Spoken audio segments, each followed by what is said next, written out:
Mahigit 300 milyong piso ng inisyal na halaga ng mga nasirang pananim sa bansa dahil sa nagpapatuloy na masamang panahon.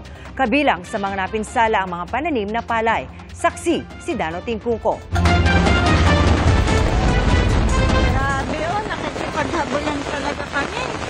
Sa San Vicente, Abra de Ilog, Occidental Mindoro, may mga magsasakang nagkukumahog para isalba ang kanilang pananim. Tumaas na kasi ang tubig sa palayan. Bigla talaga yung lakas ng ulan. Grabe. Yan na, naglulusaw na. Sa Atok, Benguet, maagang inani ng mga magsasaka ang tanim nilang wombok o Chinese cabbage kahit hindi pa panahon ng anihan.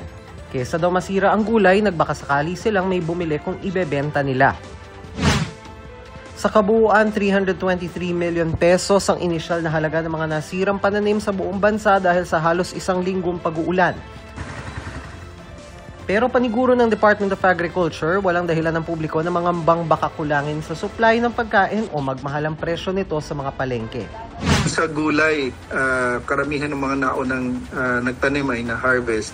So wala rin tayong nakikita. So yung mga nagtanim agad prior to bagyo, yun yung maapektuhan. But definitely, we can easily recover dito sa mga pagtatanim uli nila.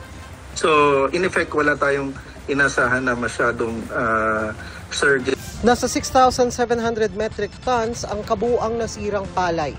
Pero paliwanag ng DA, nasa loob ito ng nakaproject na palay kada taong pwedeng masira o mawala bunsod ng mga bagyo. Sapat din daw ang supply para sa relief operations at para sa 20 peso rice program. Yung stocks din ni NFA ngayon nasa 450,000 plus metric tons. So more than 9 billion bags yan na ginagamit for relief and for P20 program natin. So we have enough supply for calamity relief efforts plus yung sa P20 program natin.